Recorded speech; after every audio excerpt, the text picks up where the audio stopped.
Hi, my name is Angela and I'm here to talk to you a little bit today about teenage pregnancy. We're going to talk about statistics, facts in the United States. We're going to talk about how we can prevent it and how we can help teenage moms and just all around what we can do as parents, educators, the community to help out these girls. And this is a social issue that's near to my heart. My mom was a teen mom with my older sister, and she had already graduated high school, but it was definitely a struggle for her being on her own. And through the years, I've known several teenage moms, and I've gotten to know their struggles, with several of them dropped out of high school and trouble getting a GED and finding a job, and just dealing with the emotional components of being a teenage mom with anxiety, depression, feeling isolated and not supported. So I think it's really important that we take a look at this social issue and help figure out ways that we can help our students and make improvements on preventing teenage pregnancy in Dexter schools.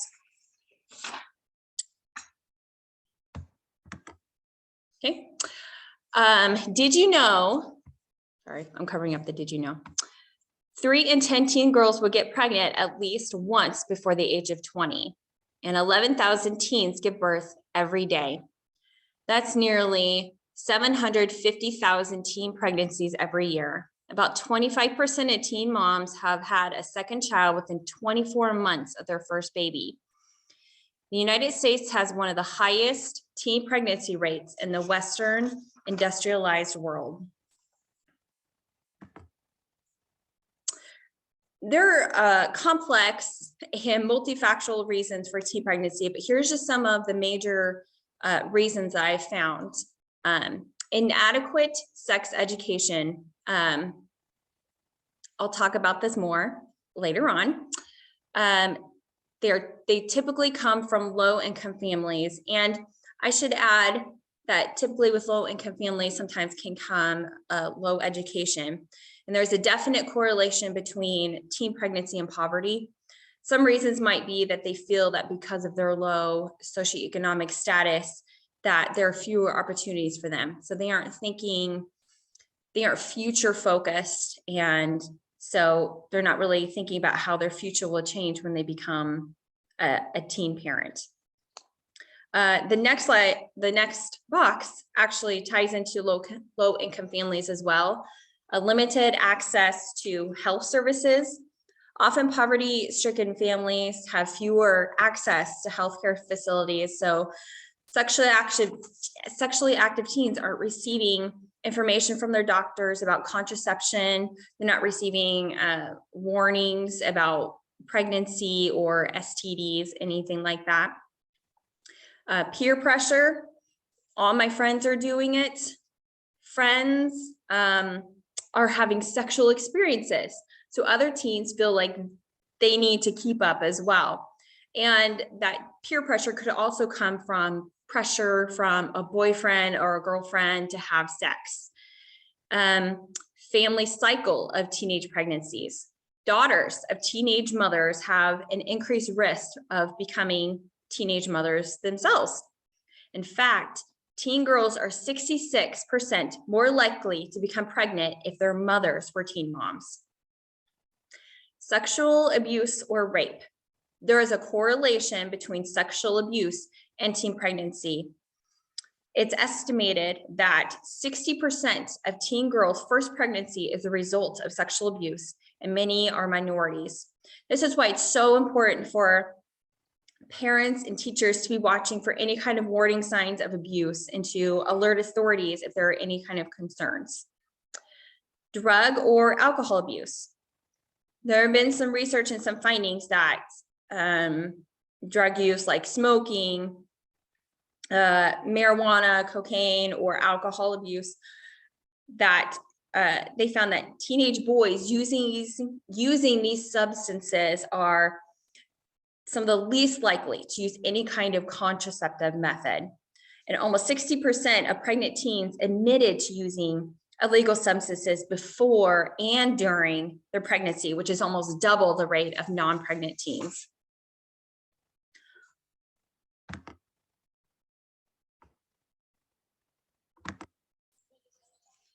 Okay, now that we've gone over the statistics of teen pregnancy and why that happens, let's talk about what we can do to prevent it. So let's talk about sex. Y'all know this song, right?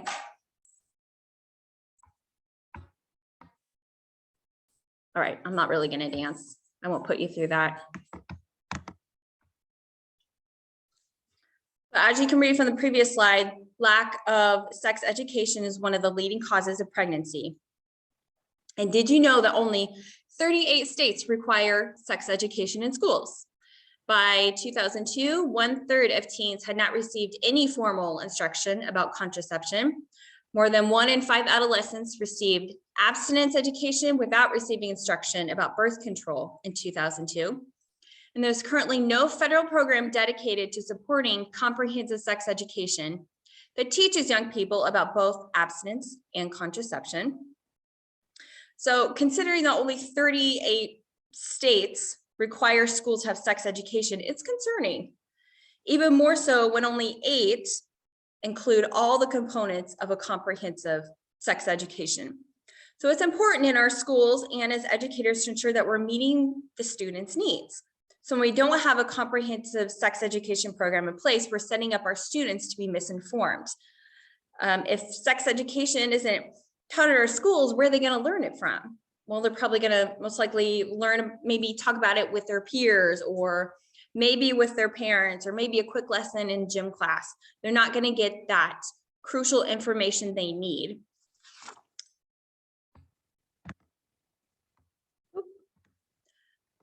This is what comprehensive sex education should include. It should be medically accurate, evidence-based, and age-appropriate information. It should have the benefits of delaying sexual intercourse. It should provide information about normal reproductive development. It should discuss contraception options to prevent unintended pregnancies.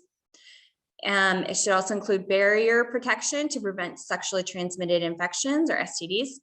And it should include information on consent and decision-making, intimate partner violence, and healthy relationships. So here's just a general idea of what a comprehensive sex education program should look like and include for our students. So with our current sex education in Dexter, does it follow all the criteria that should be considered comprehensive? Could we improve upon and include some other areas just besides physical anatomy? What are we missing? Whoop. I thought that picture was kind of funny.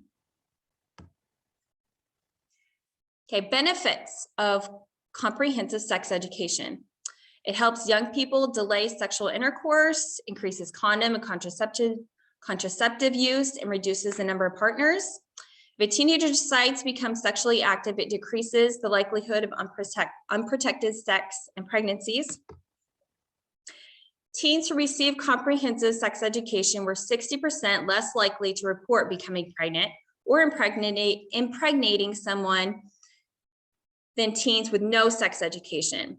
And they were 50% less likely to report pregnancies than teens with abstinence-only education. So here we're looking at the benefits of comprehensive sex education, and you can see it's impressive.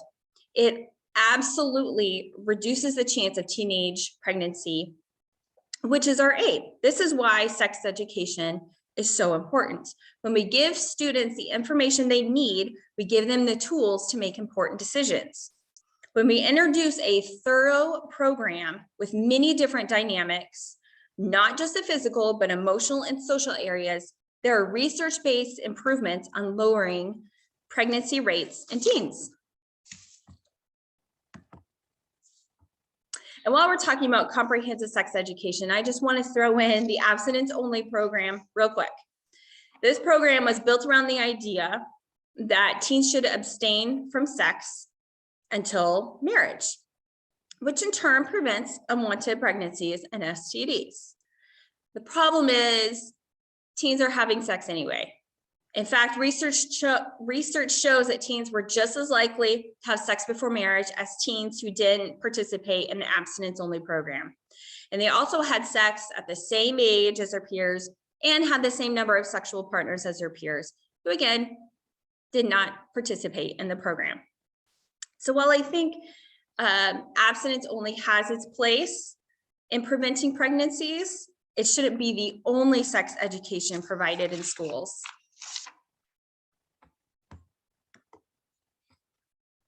Okay. This shows where the state of Kansas is currently at with sex education. It says that Kansas schools are required to teach sex education as part of their physical education curriculum. Curriculum is not required to be comprehensive. Kansas has no standard regarding education on abstinence. However, the Kansas Model Curricular Standards for Health Education includes instruction on abstinence. Curriculum is not required to include instruction on sexual orientation or gender identity. Curriculum is not required to include instruction on consent. However, the Kansas Model Curriculum Standards include instruction on laws associated with sexual behaviors, including consent. Kansas school districts are required to offer either an opt-in or opt-out policy for sex education. The Kansas Model Curricular Standards for Health Education provide samples for both opt-in and opt-out. So while Kansas does require sex education, it doesn't have to be comprehensive. Currently, Dexter Schools does not have a sex education program, let alone a comprehensive one. All that's being offered is a sexual anatomy lesson during their sophomore year in high school during PE. So again, it's important as parents and educators to ask ourselves the right questions. Are we providing our students with the very best education for their individual needs?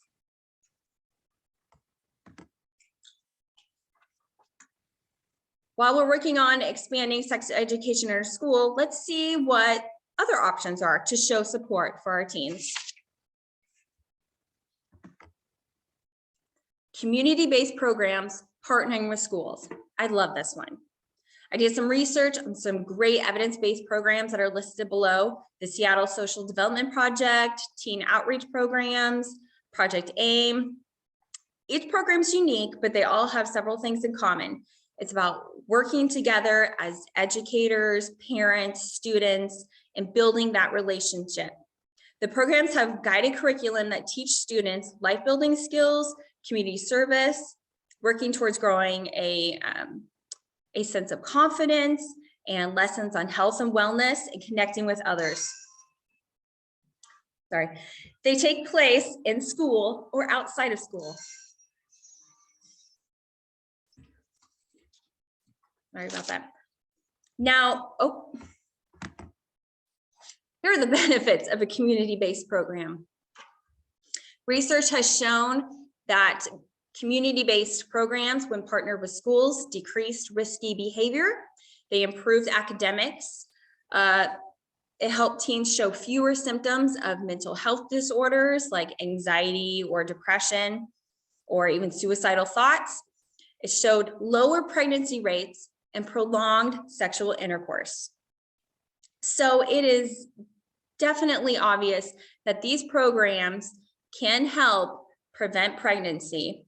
Now, we don't have to follow any of these programs exactly, but we can use some of their ideas to create our own programs here at Dexter Schools. One that includes ways for students to get involved socially, gain experience volunteering and community building, have a creative outlet, or participate in a mentoring relationship with other caring adults. It can provide a safe place for teens to get involved instead of getting into trouble.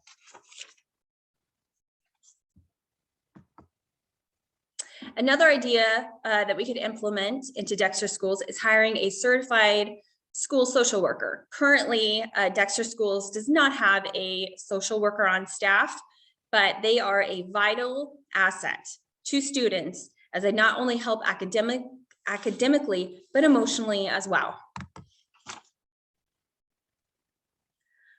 A school social worker can provide,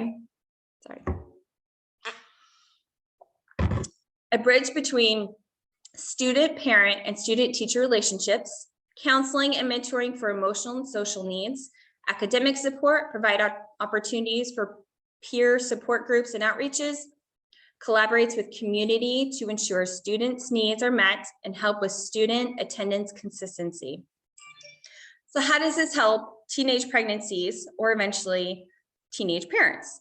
A social worker can provide positive emotional support and counseling during what is going to be an incredibly emotionally sensitive experience for a teenager. This can go for expecting girls and even soon to be teen fathers. A social worker can also collaborate, work with teachers to provide academic support. They can also be there to make that bridge between communication with parents. They can also provide check-ins with pregnant students to ensure that they're completing their work, especially when they've got several prenatal appointments and different things like that. And even teen moms, when check in with teen moms, make sure they're doing okay emotionally, make sure they're keeping up with their schoolwork, things like that. Okay, so even if we try our best to educate and support our teens, sometimes it still results in an unplanned pregnancy. Did you know that parenthood is the leading reason that teen girls drop out of school? And more than 50% of teen mothers never graduate from high school. And less than 2% of teen moms earn a college degree by 30.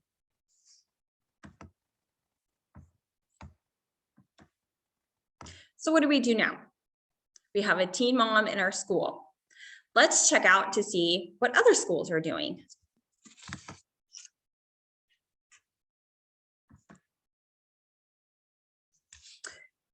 Lincoln Park Alternative School is a really cool school. It has individualized lesson plans and schedules. They have on-site daycare. They provide laptops for the students if they need to go remote. They provide daily check-ins, buses to pick up students and infant. They run a store in which students can buy baby items with tokens that the students have earned with getting their schoolwork in on time or getting good grades, things like that. They also have a full-time nurse on staff that is trained in obstetrics, and all students qualify for free or reduced lunches. Agape High School. This is another really cool high school. They are a small learning community in the St. Paul Public School District. They have free childcare and free lunch and breakfast for students. Bus pickups for mom and baby. It's an all-girls school. They also have a baby store in school for students to use. They can also, they also have incentives too. The girls can earn like $10 to go to the store, and they can buy diapers, they can buy clothes, baby shoes, those kinds of things. They also offer counseling at the school and parenting classes. So these schools are specially adapted for teen pregnant moms and teen moms, but both have done a really good job caring for the needs of their students. The ultimate goal should be to get these girls through high school and graduate. And it should also be our goals as educators, parents, and members of the community to care about that. So while Dexter's teen pregnancy rate is extremely low, finding ways to accommodate any future potential teen moms, such as we could provide a lactation room for them, we could provide prenatal parenting classes, we could have individualized learning plans. We could find ways to partner with daycare facilities. Those are just some ways that Dexter schools can help our teen moms. This is a great quote from Will Smith. It's better to be prepared than to get ready. So that's what we can do as educators, parents, people in our communities. We can just make sure that we have it in our mind that we are here to help these teens, no matter what, that we want to see them get through high school, graduate, those kinds of things. And we owe it to our children to give them the best and most accurate information out there concerning their sexual education and health. We can give these kids a safe, caring environment at school with adults who mentor and encourage. We can provide pregnant and parenting teens with empathy and compassion towards their education to ensure that they graduate and have a bright future.